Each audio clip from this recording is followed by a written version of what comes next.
Hey everybody, this is Yusuf for Dad's Free Time Game Reviews, where I review the games that I play when no one needs me. Today's game is Castlevania Judgment for the Nintendo Wii.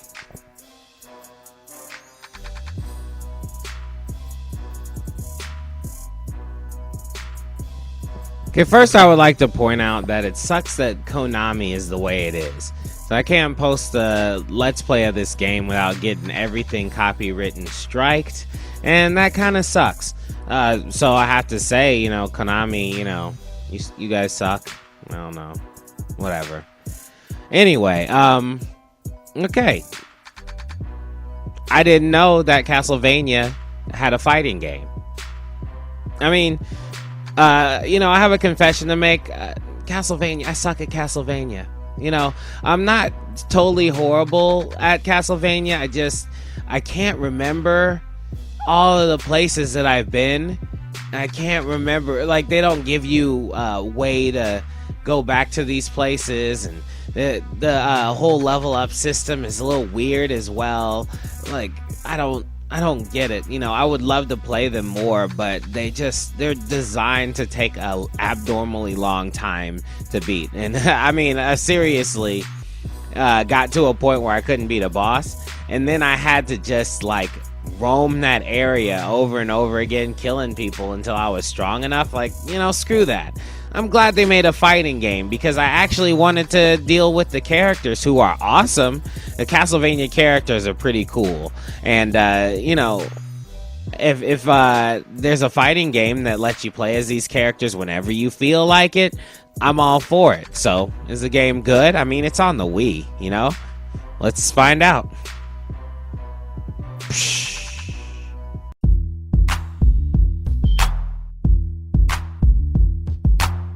Alright guys, now Castlevania in itself is a game about the Belmont Clan. The Belmont Clan is generations of vampire killers and hunters, and they just train from birth to kill vampires all the time. The ultimate vampire is Dracula, and they kill Dracula.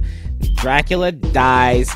Then he comes back 100 years later. Lo and behold, it's a brand new Belmont member ready to kill him again. Okay? I don't know why Dracula hates the world so much. Well, I kind of do, because Netflix has a show on it, and it's really awesome if you haven't checked it out. 4 episodes. I mean, what are you going to lose? But, yeah, for sure. Castlevania Judgment specifically, though, is a weird departure from actual Castlevania, in which a timekeeper, named Aeon, who I guess is like Doctor Who, wants to stop a monster that's coming in to the time stream to destroy things, right? What he does is he brings Castlevania characters into the time stream, which pauses time for everybody. So he just keeps hand plucking these Castlevania warriors out of their time and into the time stream, and they have to fight each other to see who's the strongest, so that strongest person can fight this monster. All right, and Aeon can do his job, go about his business, throw everybody back into the time from whence they came. Now, I kind of spoiled the story a little bit, and I spoiled it because I don't really think it matters that much. I mean, the story is pretty good, but for some reason, they made you play through the story mode with all the characters, and they wouldn't tell you why, which really made it weird. So you would play through with one guy, and you would unlock other characters, and as you unlocked other characters, you would add a pin to Aeon's clock or his watch or whatever it is. And when you added 13 or 11 pins, then he would finally open up the gates and complete the story, which was basically what I just said. Everybody had their own inconsequential story that they were going through, and for a fighting game, I thought it was okay. I mean, they all had their own little struggles, but it's all inconclusive. Everybody in the story mode had their own drive with which they wanted to defeat people, and then you just move forward until they ran into the character that they wanted to defeat. And then that was it. There really wasn't much to that part of the story mode, and I mean, it was just fun playing through the game. You know, just remembering these characters. It's nostalgia, so, you know, what are you gonna do?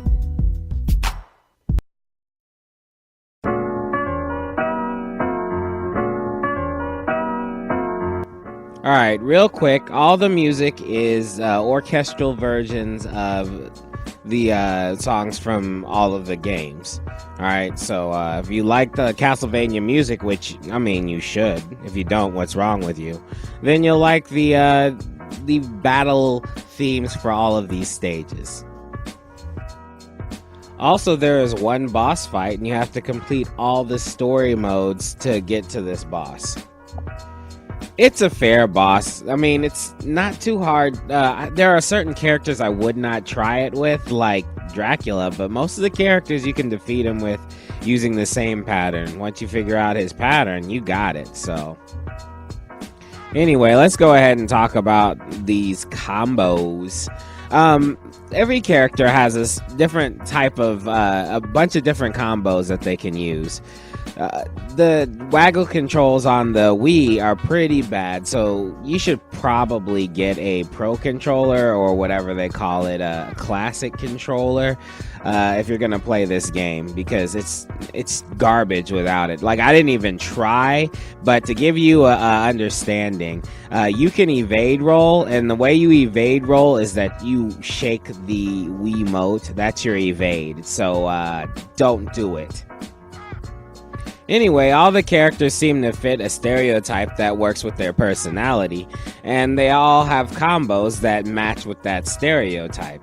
They seem to be a little random as in how you do the combos. Like, there's no one special button combination that has the characters do one thing specifically, except there is a guard breaking attack that, you know, the player just kind of wheels back and then hits somebody with. And even those guard breaking attacks are a little like, you know, I mean, I didn't even know they're guard breaking attacks. You would have to play as each character to understand which attacks are the guard breaking attacks. They're very anticlimactic. However, I do like how Trevor Belmont says "wide open" like when he hits the guy with his guard break attack, so that's pretty cool. Wide open. Oh, wide open. He said wide open. There are also breakable objects around the stages that will open up some hearts or a special item that you can throw, just like regular Castlevania. That is the item in the bottom right-hand corner surrounded by the circle. You can use knives to throw a distance attack. You can use holy water to throw on the person real quickly when they're right next to you. You can also use a clock that stops time, and the clocks are pretty rare. At the early stages, you probably would never use these items because there's something you have to remember to use, whereas everything else you use is right at your fingertips. It's something that you use all the time. It's not a limited thing. You know what I'm saying? However, I found this out. The items actually extend your combos, which will be really important when I talk about it a little bit later. Now, as far as movement is concerned, you can move actually pretty well. I mean, the characters don't face each other as much as in normal fighting games. They just turn and run. Like, so you can just basically continuously run all over the place until you find a way to beat somebody. Of course, all your attacks are localized to your one person that you're fighting against. But most of the time when you run, you just run, and I really like that about this game. You also have an evade attack that changes with different people. So sometimes you just roll a normal roll out of the way. Sometimes the characters roll like forever. And sometimes when they roll like forever, or they do a roll, it actually results in the other person, your opponent, getting hurt because they're in front of your roll. It's actually pretty interesting to see what they do with each character. You also have a block which blocks everything except for the guard break moves, and no throw, which you know, I had a real problem with that. Like, how can you block most of the moves except for the guard break moves, which take a long time to charge up, and not have a throw? Like, a throw is supposed to be the equalizer to stop people from blocking too much. But one of the things that I thought was interesting about this game is that if a person blocks too much, normally what you would do if you're a heavy blocker is you would block, wait for a counter, and when the person ends their combo, you open them up right there when there's a pause. But this game doesn't have very long pauses after the combo, so if you don't know the combo's coming, or you're not familiar with the combo, you won't know when to stop and do it. Also, one of the things that's very interesting about this game is that you can use the items to extend your combo out of nowhere. So if you say you have like a 3-hit combo with an axe or something, so it's 1, 2, 3. All right, the person blocks all 3 of them and then waits for you to hit with that 3rd one, and then opens up and then does their combo and knocks you on your butt, right? Well, you can do the 1, 2, 3 and then throw some holy water out there for 4, and when the opponent opens up their block so that they can counter against you, they totally get lit up with the holy water, and then you can do your combo all over again. So instead of you hitting with, or not hitting with the 3 and getting knocked back on your butt, you can throw the holy water, get a couple of hits off that, and then while the person is stammering from the holy water, you still get your 3 hits anyway. And it's all about timing and trying to mess with your opponent a little bit. Although I still would have liked to throw. I mean, what the heck is going on there? The gauge at the bottom of the screen, like most fighting games, tells you when you can use your super move.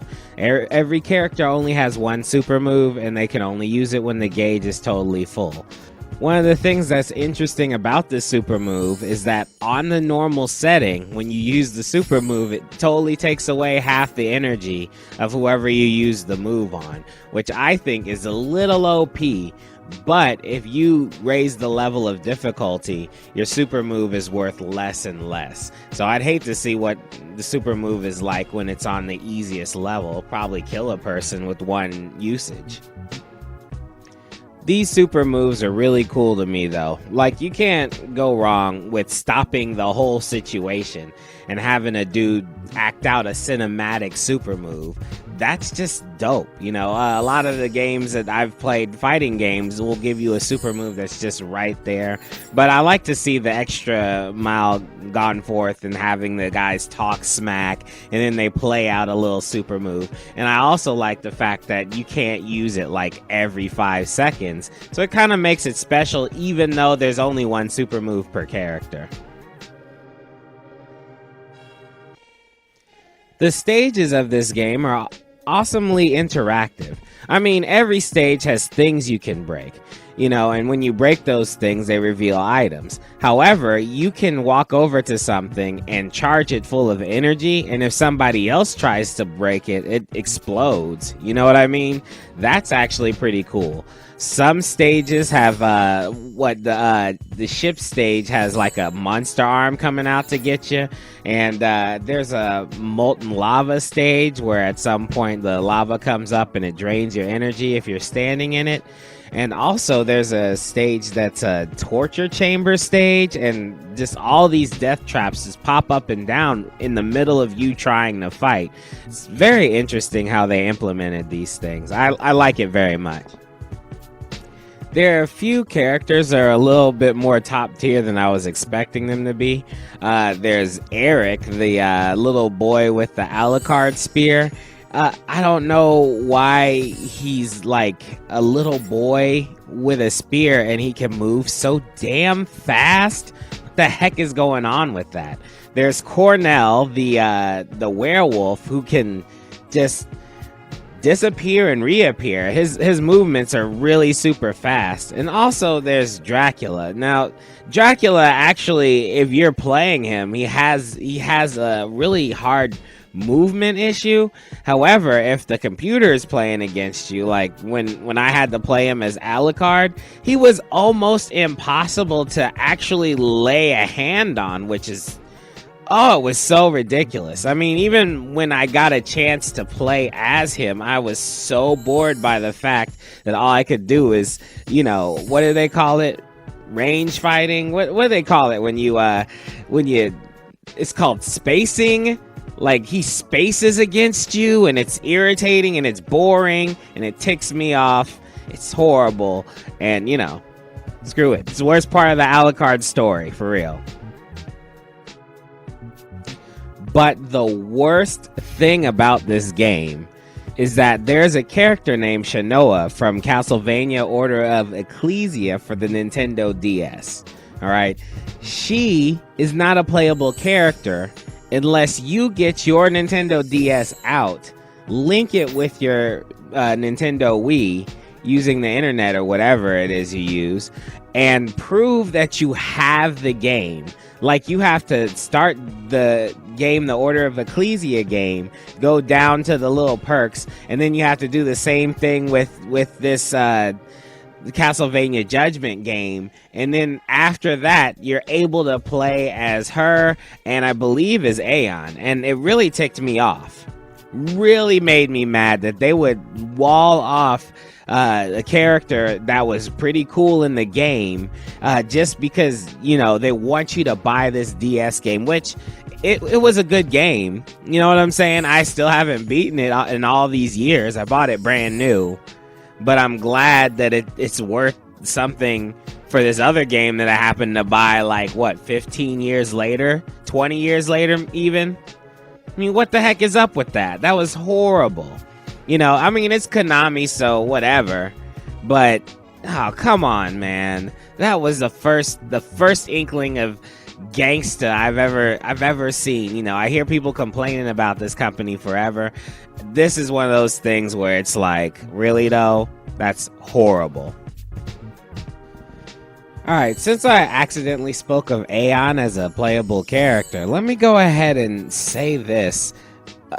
His super move takes so long to activate. You can barely get it on the screen. And that really, really pissed me off. I mean, I waited all this time to get, like, this cool character. You know, he pops up towards the end. I beat it with everybody. Aeon's like, yeah, hey, I'm a playable character. Come on and play me. And then all of a sudden, it's like, let's see a super move. And then he does this.